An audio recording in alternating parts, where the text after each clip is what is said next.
effect water tank. To give you an idea of how this type of set is used, why don't you go ahead and take a look at your monitors. Now when the famous squid fight for 5,000 leagues under the sea, that giant squid was a monstrous marvel known as a full-size mechanical prop. But in the Poseidon invention, that tidal wave was created by large dump tanks that rolled over a scaled-down model of an ocean liner. Here at the Disney-MGM studios, we have our own dump tanks and our own mechanical marvel, our pilot house. Now, our pilot house is a mock-up or a life-size recreation of a pilot house that would be found in an actual tugboat. And speaking of life-size, we have our life-size volunteer. Hi, what's your name? Jane. Well, Jane, it's been nice knowing you. Why don't you go ahead and follow Annie into our pilot house and spin the wheel of misfortune. Now, while Jane is getting set up right there, we're going to go ahead and set up for our storm sequence.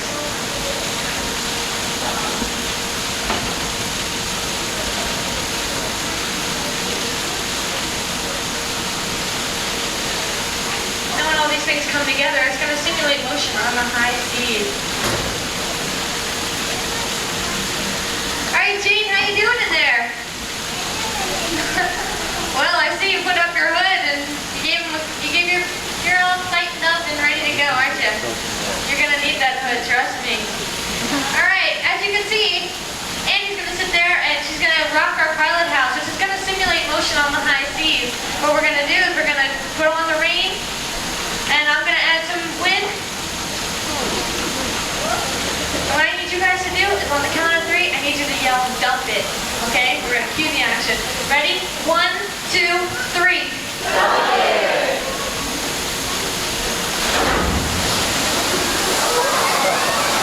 Dump it.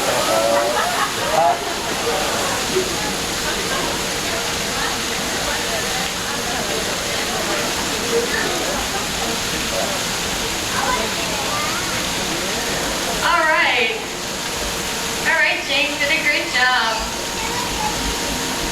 If you go ahead and take a look at your monitors, we're going to show you, Jane. We're going to take the footage that we just shot from our miniature pilot house, edit it together with footage of our own miniature here in our dump tank, and we'll show you how it's done. Now with the help of our miniatures, mechanical effects, and our brave skipper over there, we can make anything happen.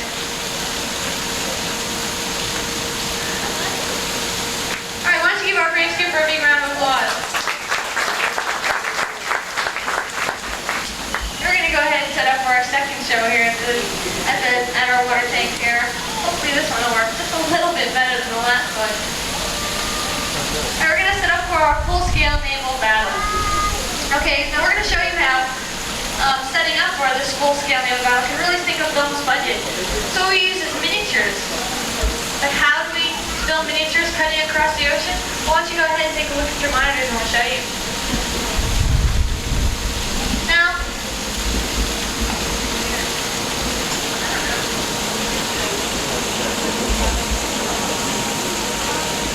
we need to press begin.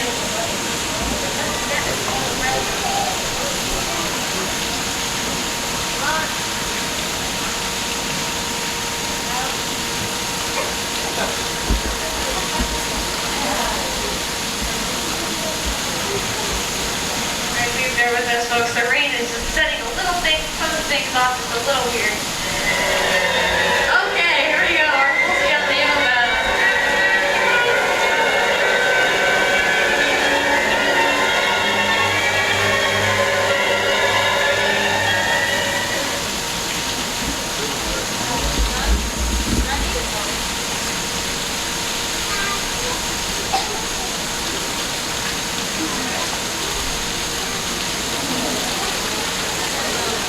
Speaking of the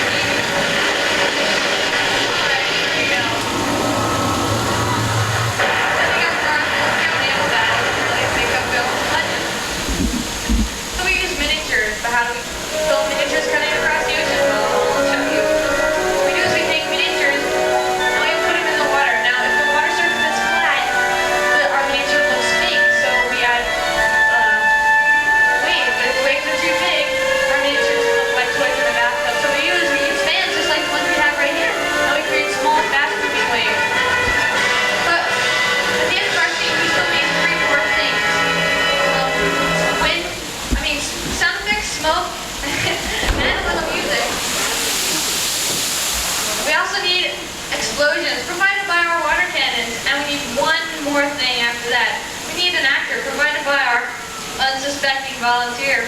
Hi, how you doing? What's your name? Ron? Well, not today, Ron. Today you're going to be Captain Duck, commander of the SS Totally Sinkable. In our comedy high seas adventure, all hands on deck. You ready, Ron? Now get up your binoculars, because you're scoping out the high seas. You're scoping out the deepest, darkest waters of our special effects water tank. When off in the distance you see a battleship. So you send a torpedo right through its bow. Fire one. All right, great shot, Ron. But unfortunately, that was one of ours. Uh-oh, enemy air attack intended for us. Duck, Captain Duck.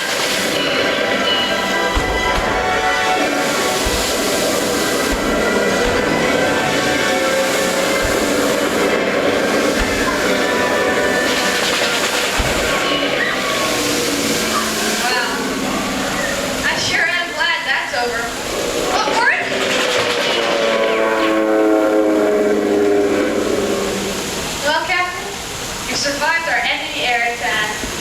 But don't look now, because off in the distance, enemy torpedoes are coming at you from every direction. They're getting closer and closer. Captain, you're a dead duck.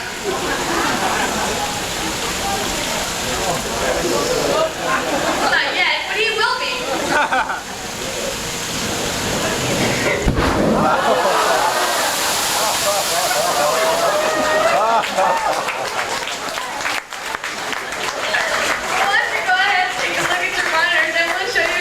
That's explosive performance.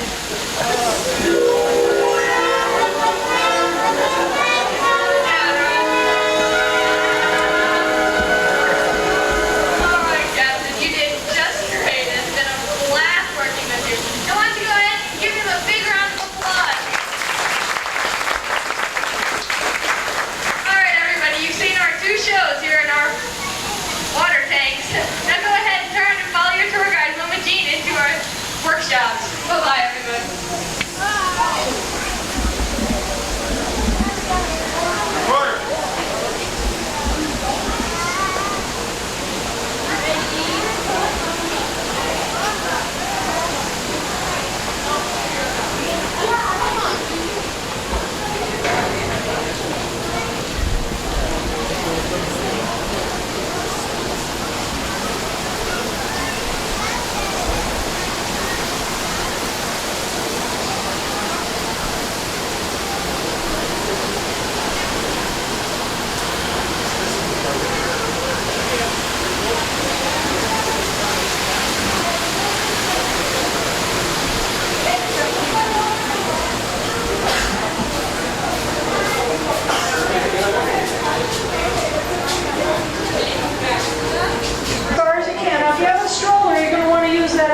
Right-hand door that you want to the left. Go in and fill up all the available space. On the right, turn to the right. Go on up and fill up all the available space. If I have any guests traveling in wheelchairs, use the right-hand door. If I have any guests traveling with strollers, keep the kids in, keep the stroller with you, and go in the wheelchair door for the next 2 areas. You're welcome to take photographs in the next 2 areas, ladies and gentlemen, so have your cameras and video cameras out. You can take pictures. One thing you're going to see is a giant honeybee with 2 kids on it. And let's get their names. Emily. Matt and Emily are going to recreate a scene from the movie Honey, I Shrunk the Kids. They're going to lie on their tummies, wave their arms, and scream, kind of like they do at home, and show us how the honeybee scene from the movie was done. Is our Captain Duck, Ron, coming up the ramp yet? He's probably still drying out if I... Ah, there he is. Thank you, Ron. Great job. You come on up. Here's your family up here. Folks, the doors are now going to open as soon as Ron comes in. I will lead the kids in. And here we go.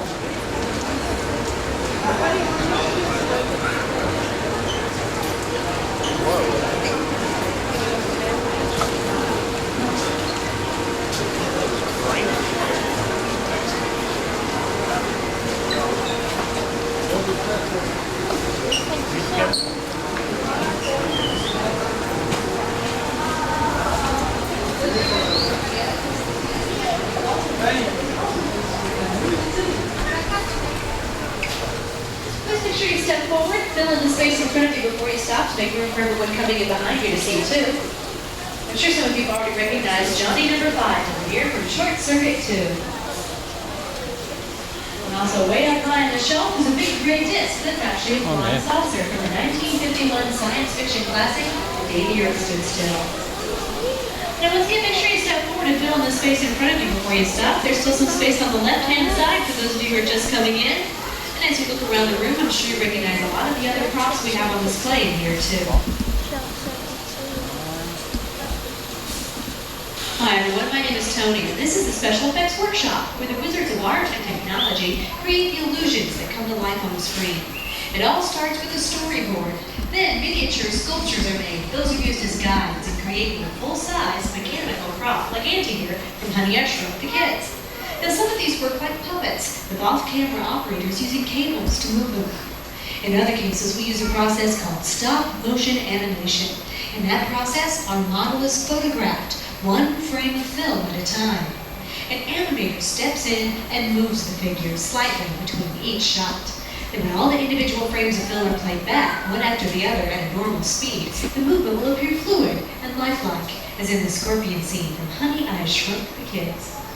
Now miniatures play an important part in special effects. This drawing Richard Berry wrote to the miniatures used in Dick Tracy, a film that's taken the art of visual effects to a new level. In this particular scene, 4 different elements were used: live action, miniatures, animation, something called a matte painting. How did they all come together? Visual effects. Here's how they were all used to create Tracy Town. First, all the live action scenes were filmed in front of a painted flat on the studio backlot. Warren Beatty chased the kid along 100 feet of fake railroad track. Then 6,000 hours of labor went into the construction of this one-ton model train, and a detailed miniature set to go along with it. Now the speed of the live actors and that of the miniatures had to match, so the steam train was really powered by a computer-driven cable system, so we can adjust its speed to match the movement of the actors on the film. And the square object in front of the train is a mirror. It reflects the image of the oncoming train over into the camera lens, so on film it'll look like the train ran head-on into the camera. Next, fill in the rest of the scene. A matte painting had to be created, like the ones below the monitors and displayed on the walls. Now to do that, the film of the live actors and the film of the miniatures are both projected onto a sheet of glass, so the big city background can be painted in all around it. Finally, the twinkling stars, flashing neon signs, and colored smoke are all animated to complete the scene. All that work for a sequence that lasts only 11 seconds. So, as you can see, in the world of special effects, when we combine a lot of imagination and a little technical know-how, just about anything. Yes, is there something you want to say compared to the You can go in now? Oh, you mean you can go into our special effects shooting stage, right? Thank you, Auntie. That'll be your next stop on the tour. You can turn and go right through the open doors in the corner. There's a lot more room on the right side than there is on the left of the next room. Take the fastest moving row and keep moving all the way forward as far as you can. Fill in all the space in front of you before you stop to make room for those coming in behind you to see too. Thank you.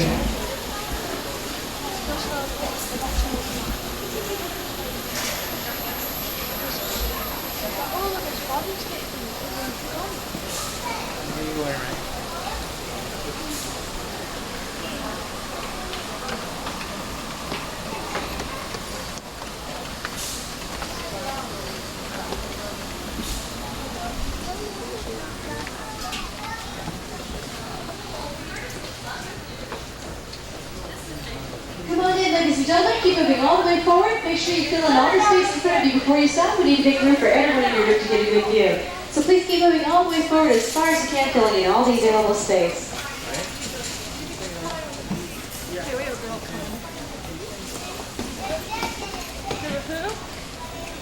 Once again, ladies and gentlemen, just move all the way forward. Fill in the space in front of you before you stop to make room for everyone.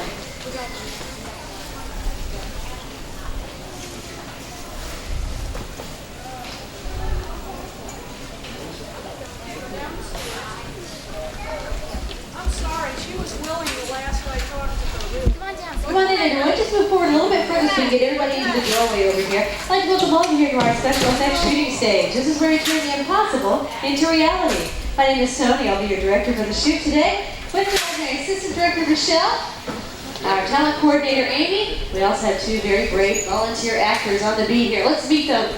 Hi, what's your name? Matt. And what's your name? Curtis, Matt, and Curtis. Now they're going to be starring in a scene from Honey, I Shrunk the Kids. First though, we're going to show you how a blue screen background, like the one behind them, can be used to make people and objects appear to be someplace they're not. And when we film in front of a blue screen, later on we'll be able to make the blue disappear and we'll replace it with any kind of background we'd like. Now it's the same process that allowed actor Bob Hoskins to drop right into the cartoon world of Who Framed Roger Rabbit. And now we're ready to create a little blue screen magic of our own. Okay guys, here's the scene. You've been zapped by a shrinking gun. It's really tiny. And you're hanging onto this bee flying out of control through your backyard. And when I say action, wave your arms, kick your legs, and look like you're really scared, okay? Camera ready? And action! Okay guys, wave those arms out! Great! If you can see the bee is stationary on the floor. If you take a look at the monitors, you can see our computer-controlled camera is moving to create the illusion of life. Great! Action, guys! And cut! Michelle, put us up for one more shot, please. Thanks. Guys, you were great, great action, great sound effects. But remember I said you were supposed to look scared too, and you guys were smiling. That's okay, we're gonna make it more dramatic this time. Curtis, this time I want you to pretend like you're falling. But just pretend, okay? Just reach your arm up there for help. Matt, you reach down and try to grab Curtis's arm and save his life, okay? Now he's not your brother or anything, is he? No? Good, then you won't mind saving him. Camera ready? And action! Okay, Curtis, try to reach Matt's hand. It's a stretch. Hang on. And cut!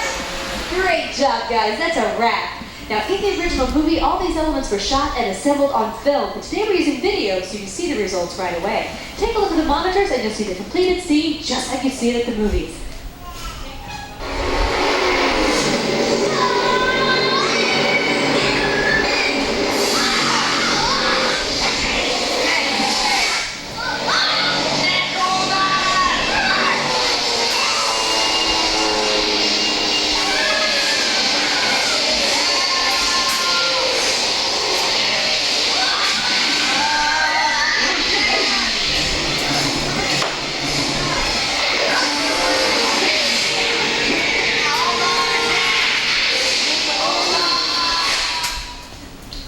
And I'm Roger Ebert. You know, Gene, those are really pretty impressive special effects. I disagree, Roger. I thought it looked like they were hanging onto a fuzzball in front of a blue screen. I like the acting. Well, I like the kid on top. It was the kid on the side of the bee. That's acting. So, a split decision on the bee, but 2 thumbs up for the kid. That's 2 thumbs up from us down here, too. How about a big round of applause for Curtis and Matt?